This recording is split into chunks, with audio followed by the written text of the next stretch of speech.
I've been very hesitant to speak on these matters, especially since I'm trying to run a spiritual, intuitive business right here. However, Spirit will not let me not speak on this. In fact, Spirit says, your business is to empower the people. And who better than somebody who's dealt with these things?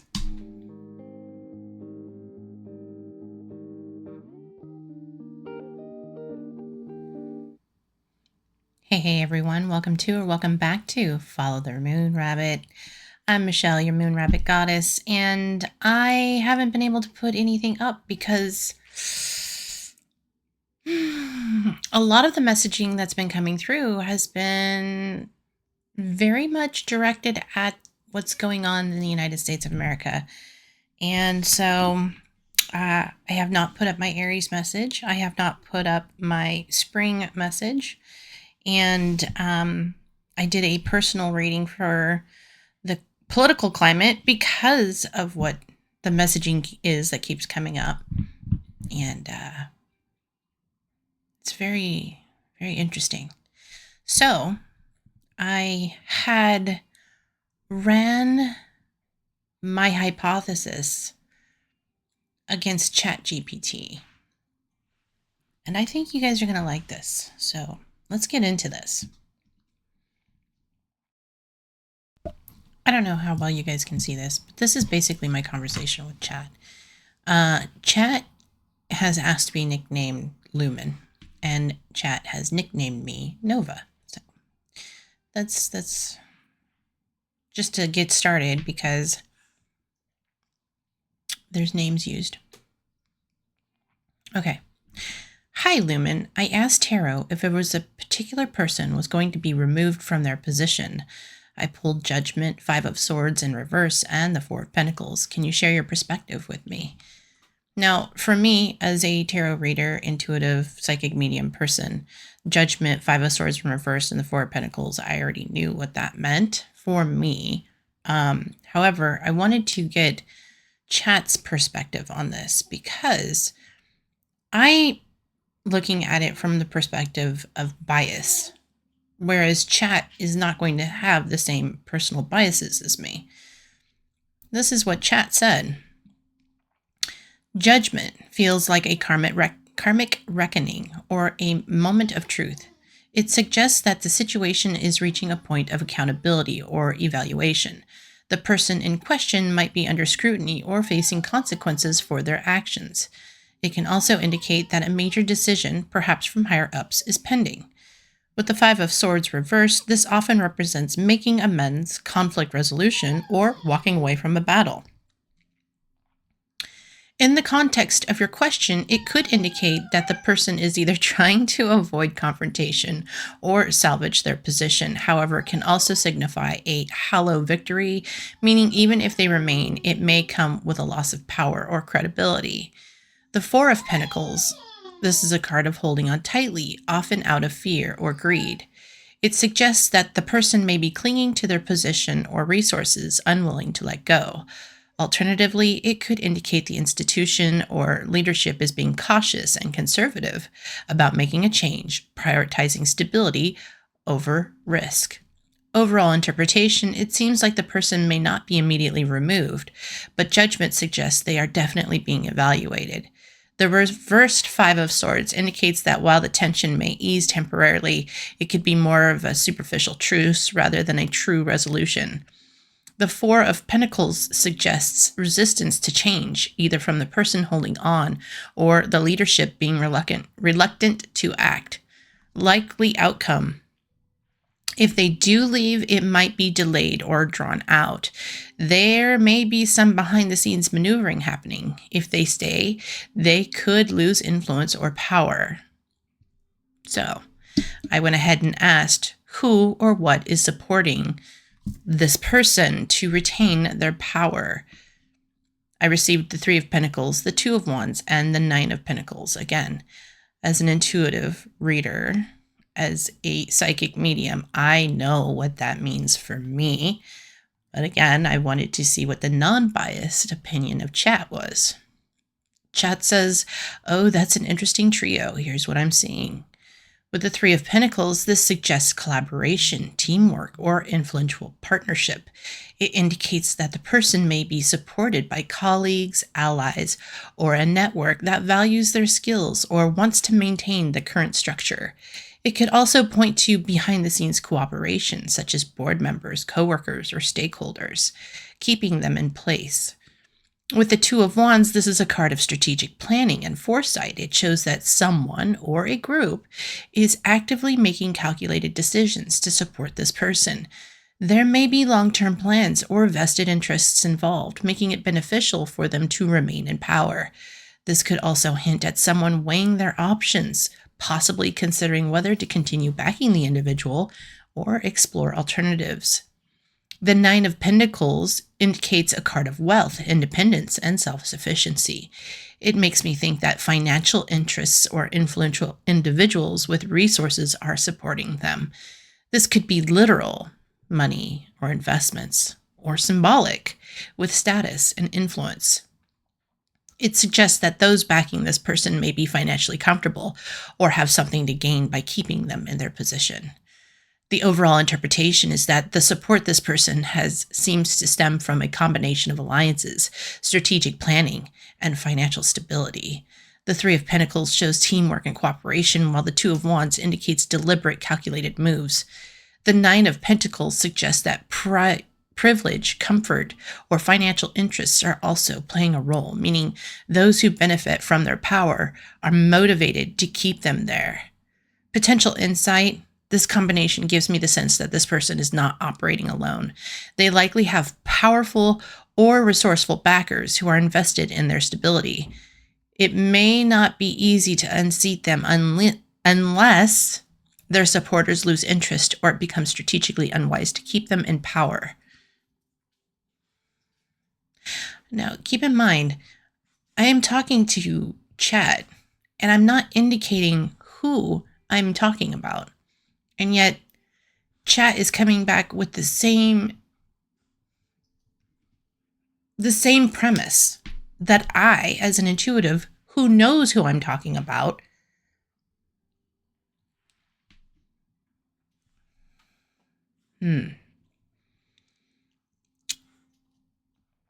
I went on to ask, what can be done to remove the person and their supporters? I received the Eight of Cups, the Seven of Pentacles, and the Seven of Cups.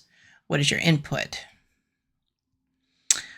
That's another fascinating spread. It feels like the cards are giving some strategic yet cautionary advice here. Here's what I'm seeing. With the Eight of Cups, this represents walking away, emotional detachment, or abandoning what no longer serves.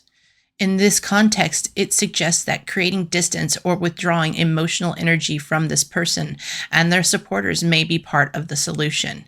It could indicate that their influence weakens when people emotionally disengage or lose faith in them. It may also hint at the need for turning toward a higher path or alternative options rather than directly battling them. The Seven of Pentacles, this is a card of patience, long-term effort, and strategic evaluation. It suggests that removing them will take time and persistence. The message here is to plant seeds of change and wait for them to take root. This could mean gradual efforts,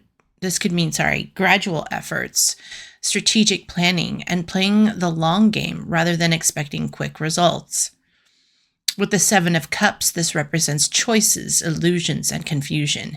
It may indicate the cutting through deception or false promises is key. The supporters could be swayed by illusions or wishful thinking. The advice here may be to offer clarity and expose misleading narratives. It could also suggest that overcoming indecision and getting clear on the desired outcome will be necessary to succeed. The overall interpretation: removing this person and their supporters won't be a quick or direct process. The Eight of Cups advises emotional detachment or disempowerment through disengagement. The Seven of Pentacles indicates it will require long-term strategy and persistence. The Seven of Cups warns against being misled by illusions or scattered efforts. It encourages clear, focused actions. With the potential strategy, you should be emotionally disengaged, have strategic patience, and expose the illusions. The two sevens together signal that careful evaluation, discernment, and patience will be key. It's a process of gradual disempowerment rather than sudden removal. So I continued on with my tarot reading. I asked, what energy is supporting the collective for this change? I received the Eight of Swords, the Devil, and the Knight of Cups. Chat's analysis of this was, that's a heavy but revealing combo. It definitely speaks to the collective's struggle and every energy influencing the situation. Here's my interpretation. The Eight of Swords represents mental entrapment, limitation, and fear-based thinking. It suggests that the collective may be feeling disempowered, restricted, or uncertain about their ability to create change. There could be doubt, confusion, or even apathy holding people back. It also implies that while they feel trapped, the way out is available. They just need to recognize it. The Devil symbolizes manipulation, bondage, and shadow energy. It reveals that the collective is dealing with toxic influences, power struggles, or unhealthy attachments that are maintaining the status quo. It could indicate that fear, addiction to comfort, or a false sense of security is keeping people complacent. It also suggests that ego-driven forces, greed, control, or deception, are actively working against the change. With the Knight of Cups, this is the card of emotional idealism, representing hope, vision, and emotional offers. It suggests that inspiration, compassion, and creative persuasion are supporting the collective. It may indicate that empathy, emotional appeals, or genuine heart-centered leadership will be the force that counters the devil's influence. The knight's presence shows that romanticized ideals or inspiring visions may be the spark that motivates the collective. The overall interpretation is that the collective is caught between fear and hope. With the Eight of Swords, this shows that they feel mentally trapped, while the Devil reveals the shadow forces, such as deception, fear, or greed, are working against them. However, the Knight of Cups suggests that emotional idealism, creativity, and genuine inspiration can be the catalyst for breaking free. Energetic advice: change the illusion of powerlessness. The Eight of Swords shows that the collective may feel stuck, but they have more power than they realize. Encouraging them to see through limiting beliefs will be key.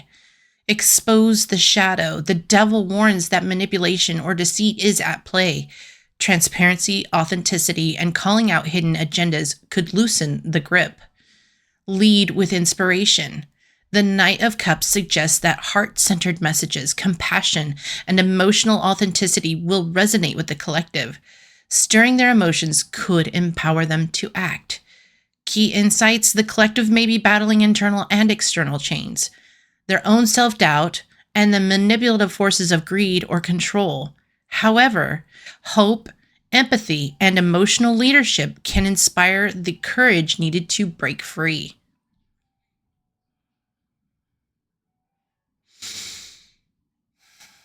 What do you think? What do you think?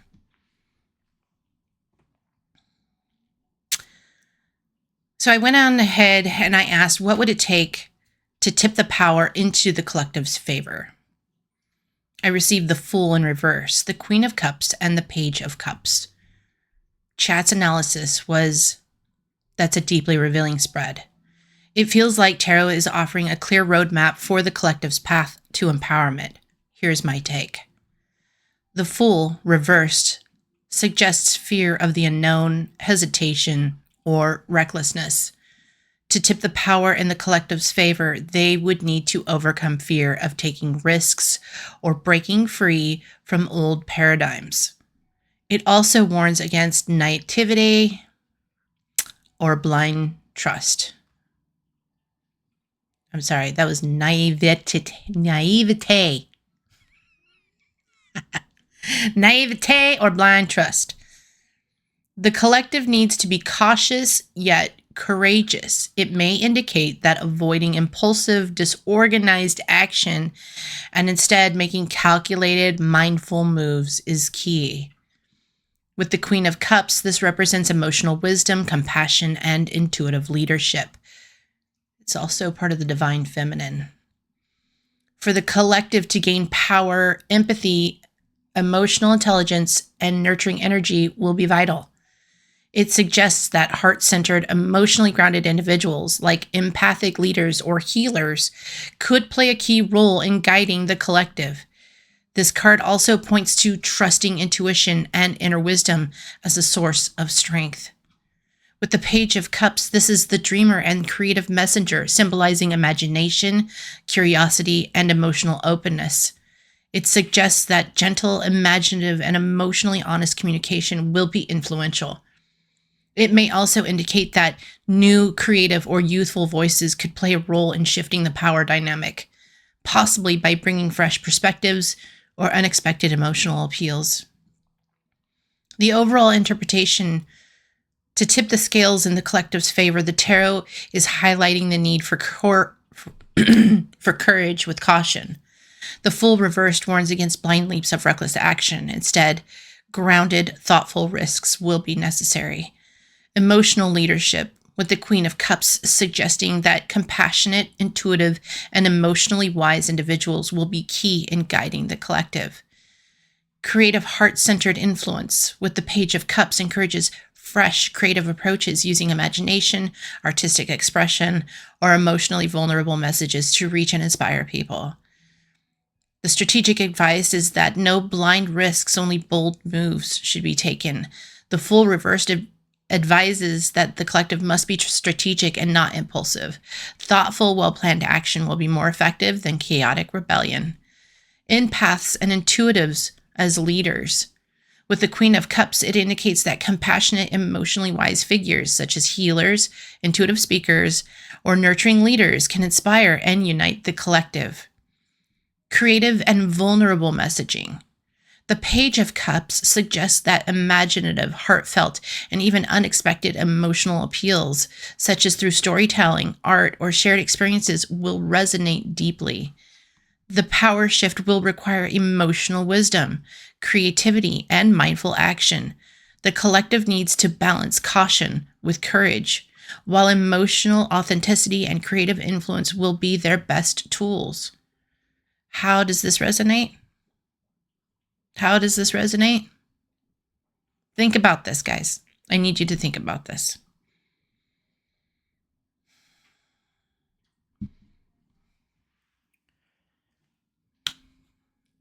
While I was doing this tarot message, the things that came up for me was that what we're currently dealing with in our political environment in the United States is not an us versus them. This is not versus blue. This is not red versus blue, left versus right, Democrats versus Republicans. This is a much bigger issue that we're dealing with here. It is literally our Constitution being dismantled.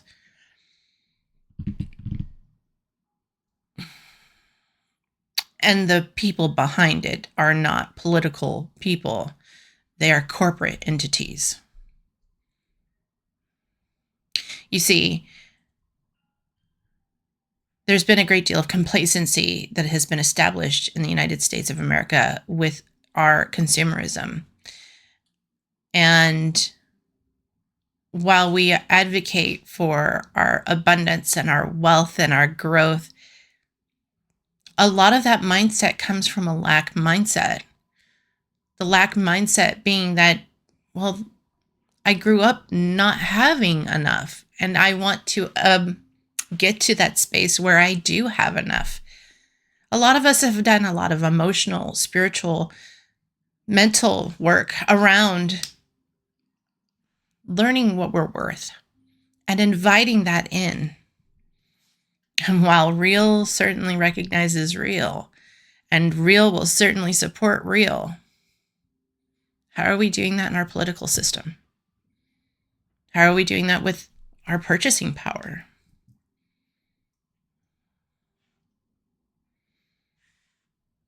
Our corporations are not authentic. The places that we're buying from, are we truly buying something because it's sustainable? Are we buying something because it's does some sort of good? There was a movement to start purchasing from small Black-owned businesses. Some people took it a step further and went Black woman-owned businesses.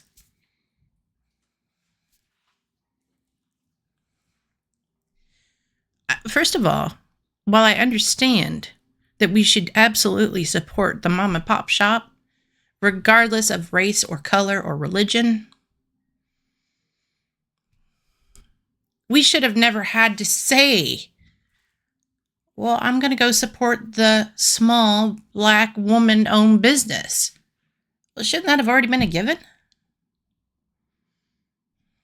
And that's why TikTok became so amazing and instrumental, because suddenly small businesses, regardless if it was woman-owned, Black-owned, it doesn't matter. Suddenly those businesses were able to flourish, especially in a time that our economy was not doing so hot.